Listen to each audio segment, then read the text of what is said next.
name is Marty Major with DVTEL's TCX Training Department. Welcome to another training video in DVTEL's Surveillance Technologies series.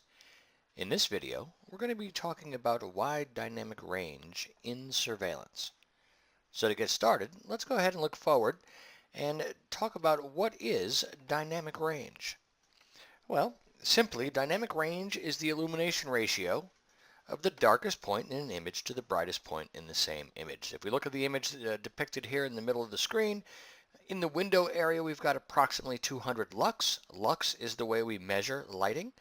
There's actually lux meters that we can point to different areas in our scene to determine what our lighting levels are. So we've used one of those to determine we've got approximately 200 lux in the window area. But if you look at the seat back area down here at the bottom, we're right about 1 lux. So you can see there is a wide range in this illumination ratio, 1 to 200.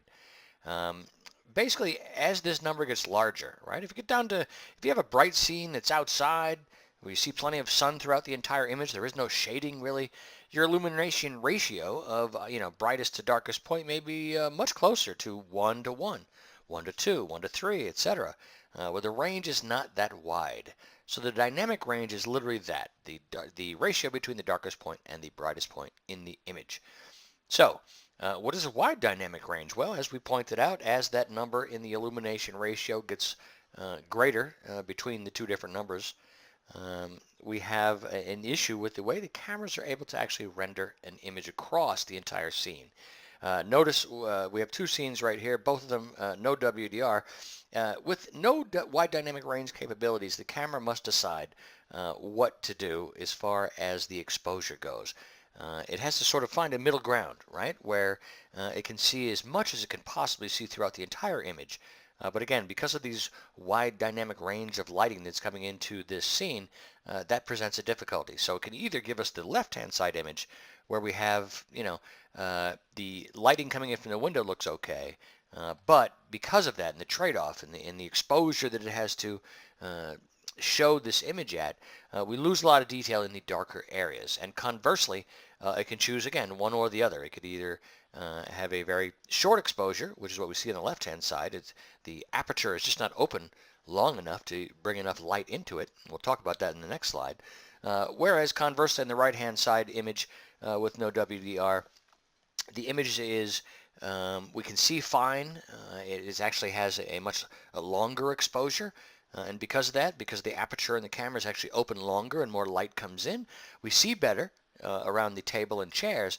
But because the aperture is actually open longer and more light is coming in, there's too much light coming in around the light areas around the windows, and that image suffers. We see no detail in these areas that are affected by not having a wide dynamic range capability. So again, to talk about exposure, which you see in the paragraph on the right-hand side, it's got to choose between a short and a long exposure. Now, we need to define what exactly exposure does, or what exposure is, and that's really the combination of two different things in the camera itself. It's the, as we see here, the shutter speed on the left-hand side, and the aperture, or the shutter opening, on the right, or we're called f-stop in nomenclature, or in a spec, maybe if you're looking at a camera.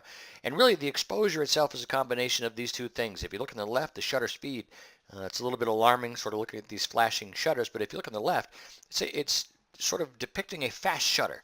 Every time it's white, the shutter's open, but you can see that it's not open that long, and immediately followed by, closing again.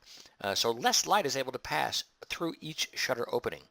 Whereas if you look to the slower shutter speed on the right-hand side of that, or to the right of that, more light is able to actually pass through the shutter when it's open longer. And the white area depicts that.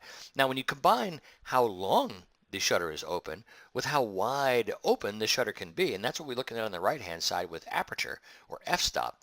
If you look at the top image, the f1.4 on the left-hand side shows a very wide open aperture, whereas the f8 on the right side of the scale shows a very closed aperture. And you can see the image towards the bottom, it shows one that's opening and closing, and that's what the system is able to do when it doesn't have a wide dynamic range. These are the two things that it can control: how long the shutter is open to gather light, and how wide the aperture is itself to gather light as well. So those two things combined are really all that it's left with, and that's why we want to talk about going forward how wide dynamic range technology actually goes further.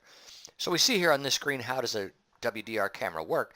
It basically takes the short exposure, right? We can tell on the left-hand side right here that the aperture was not open long because there's not enough light passing through in the time that it was open to even show what's here in the foreground. I can't tell what that lump of darkness is right there. And conversely, if you look on the right-hand side, this is a long exposure, right? The shutter is open much longer to accommodate, so I can actually see there's enough light in the foreground where I can see there's two children. But because the shutter has been open for so long, it completely washes out all of the light that's flashing in from the area across the top of the screen. So how does WDR solve that? Well, there's two different ways, and this is what we're showing here in this image. In WDR, we can either have digital WDR, sometimes referred to as DWR, or electronic WDR, EWDR, and then we have multi-frame WDR, which we refer to as true WDR. Now, what are the differences? Let's take a look going forward.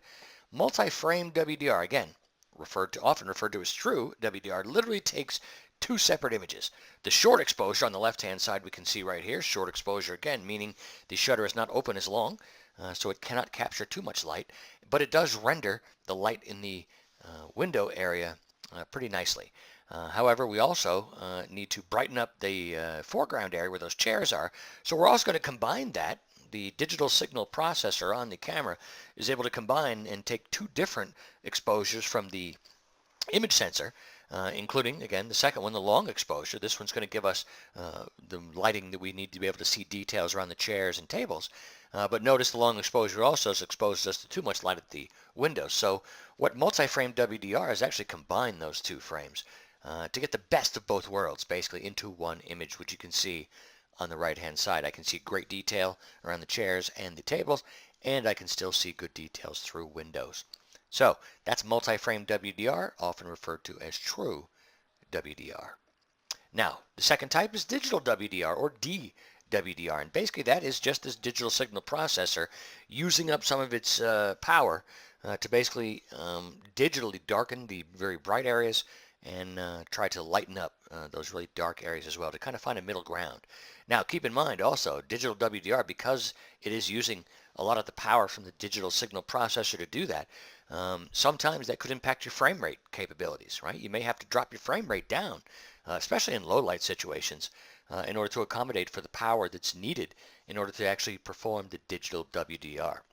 So keep that in mind going forward. So here we can see an example, just a side-by-side example of digital WDR on the left and multi-frame WDR on the right. Notice on the left it's a lot softer. I can actually see the chair backs, but again it's very dark in that area. And also in the light in the windows, I can actually see out the windows. Not too much glare, but again there's a muted effect because it is sort of just digitally trying to enhance both of the high contrast areas. And if you look on the right hand side, the multi-frame WDR seems to do a much better job. I can actually see much more detail at the windows. I can see the horizon better. Notice the reflection of the horizon is in that board on the left hand side, whatever it is. You just can't see it coming through the windows on the digital WDR side on the left hand side. And also on the right, multi-frame WDR, I can also see pretty good details down in the chair back areas around the table. And color, of course, representation is better. That red container, it looks like a cooler of some kind on the right hand side that I just really can't tell what color it is with the digital WDR. Now finally, I do want to show in low light where this can really come into play. Now initially this is a moving image on both of those, right? We've synchronized the playback on two different cameras, one digital WDR on the left and one multi-frame WDR on the right. And you can just see visually, I can see a lot more details already. Over on the right hand side here, I can see there's bushes and trees and nuance and color. On the digital WDR side, I really can't make out a whole lot at all in this really dark area. Now I should have talked just long enough for a car to be approaching. Here it comes. And you can see, even with as light is added to this, it just gives a truer effect. And notice I mentioned before, because the digital signal processor is actually doing a lot of the digital WDR, you may have to drop your frame rate down. So as you can see in these two pictures right here, this is 4 frames a second on the left to sort of show that what you're left with, and 30 frames on the right. And also you can see the car going by, much more detail, much easier to pick out nuance and contrast. The only thing I will give the digital WDR a little positive for is if you look right down here where it says zone, you can actually read that a little bit better here than you can here, simply because of the diffusing of the light. It's a little bit brighter in this scene here, and that can have an impact sometimes in darker areas or in, again, high contrast areas of the words versus the dark background.